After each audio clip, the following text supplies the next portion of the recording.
Hola, la leyenda rosa sostiene, y con una fuerza extraordinaria en los últimos años, que el Imperio Español era muy rico, que era una maravilla, que era lo más rico del mundo, que México era el lugar más rico del mundo, incomparablemente, más que cualquier otro país europeo o de cualquier otro sitio, que en México había más carruajes que en ninguna otra ciudad del mundo, que ni París, ni Madrid, ni nada, no se podía comparar nada con las riquezas que sostenían la magnífica ciudad de México y de Lima y Cartagena y Quito. Todo era una abundancia y una riqueza sensacional, y todo era paz y armonía, y los pueblos indígenas y los mestizos y todos eran hermanos y se llevaban muy bien, y bueno, era todo riqueza que desbordaba por todas partes, ¿no?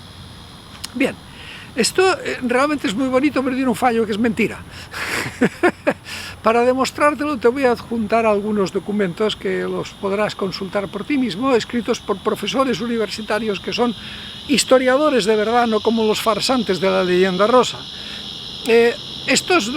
Con esto se demuestra varias cosas. En primer lugar, que antes de la independencia, ya todo el sistema colonial estaba arruinado, estaban en bancarrota, gastaban más de lo que tenían, era la ruina, habían quedado absolutamente arruinados antes de la independencia, porque estos mentirosos lo que les gusta decir es que todo iba muy bien, pero todo eso se arruinó por culpa de los traidores de la independencia, por culpa de Simón Bolívar y de San Martín, que obligaron a estos pueblos a ser independientes, porque no querían ser independientes, los obligaron por la fuerza a ser independientes. Y entonces, desde entonces todo es pobreza, y desde entonces son los ingleses y los americanos los que mandan, y no hay nada más que hacer. Bien, esta idea infantil y simplista ha calado en las mentes de una forma realmente espectacular. Pero como te digo, hay varias pruebas. La una es que ya financieramente hablando estaban en bancarrota, con lo cual esto ya sería suficiente como para decir apaga la cámara y ya vámonos, no hay más que hablar. Pero bien, se pueden hablar algunas cosas más para dejarlo todavía más claro. En primer lugar, la distribución de la riqueza era absolutamente injusta. Es cierto que en la Ciudad de México, o en la ciudad de Lima, o en Guanajuato, o en Guadalajara, o en La Habana, en fin, es cierto que podías encontrarte gente muy rica, gente que se vestía con las mejores sedas de la China, que tenían la mejor porcelana llevada desde Japón o desde los sitios, que tenían las mejores especias, el mejor té, el mejor perfume, lo mejor de todo, llevado de todas partes, las cosas hechas con el más exquisito gusto, todo lo mejor. Esto es verdad, esto existía ahí. Pero esto eran un 1 por 1000 de la población, o un 1 por millón. Es decir, esto eran 20 familias o 50 familias en México, y no era más. Y lo mismo puedes decir de Lima. El resto era absoluta pobreza. Se sabe, y hay documentos históricos que lo muestran, que las ciudades estaban llenas de mendigos, que las ciudades que la mayoría de la gente, no la mayoría, pero que había muchísima gente que no tenían dónde vivir, vivían en las calles. Como no hacía demasiado frío, era posible.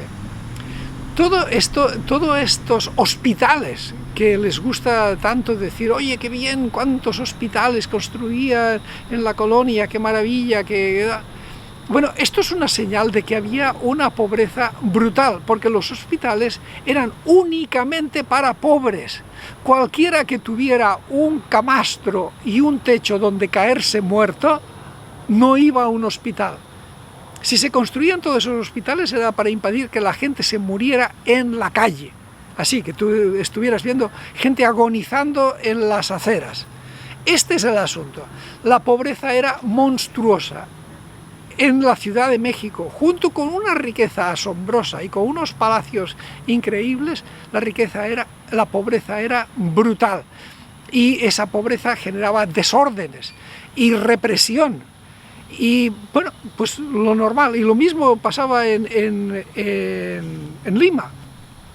Vivían aterrorizados de rebeliones de los esclavos negros, vivían aterrorizados de rebeliones de los indígenas. ¿Por qué era así? Porque vivían en unas condiciones absolutamente precarias, unas condiciones ruinosas, en todo.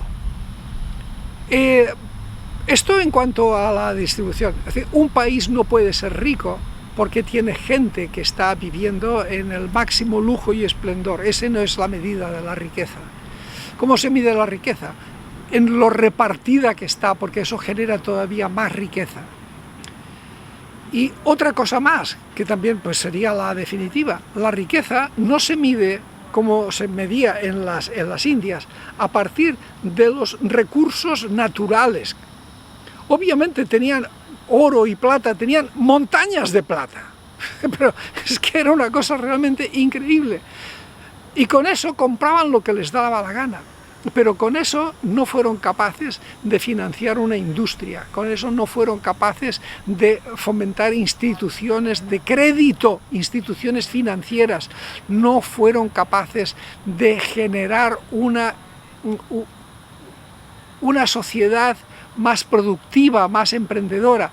Todo lo que producía México, todo lo que producían las colonias era para el consumo interno y eran cosas de muy baja calidad, no se podían ni exportar. Es decir, las telas, por ejemplo, los tejidos que se hacían en las colonias, eran tejidos de ínfima calidad para los trabajadores, algo que tú no podías llevar a venderlo a Madrid o a Londres o a ningún lado, no se podía. ¿Qué es lo que hacían? Exportar simplemente recursos naturales, especialmente oro, plata y cosas que encontraban en la naturaleza, ¿no? Como la cochinilla, colorantes, perlas, y ya está. Pero no eran capaces de enviar cosas trabajadas, cosas hechas, no eran capaces de hacer eso.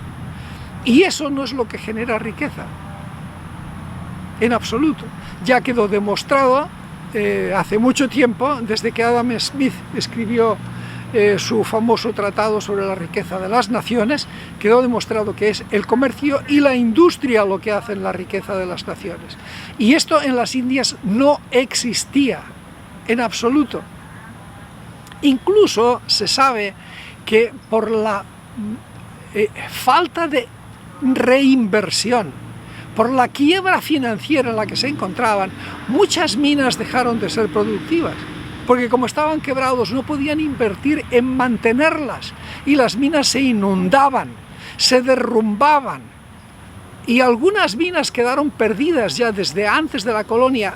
Apenas ahora, ya en el siglo XXI, ya las han recuperado y están vueltas a poner en producción, pero era tal la debacle absoluta del sistema económico que es imposible, bajo ningún punto de vista, es imposible que se sostenga una afirmación tan absolutamente embustera y antojadiza como decir que las colonias españolas eran riquísimas y que todo eso se perdió por culpa de la independencia. Es absolutamente falso. Antes, al contrario, con la independencia prosperaron, y prosperaron mucho más, y ocurrió que hacia finales del siglo XIX los españoles iban de España y emigraban a Argentina y a México y a Venezuela, porque en España se morían de hambre, y en Venezuela y en Argentina y en Perú encontraban trabajo y podían prosperar mucho mejor.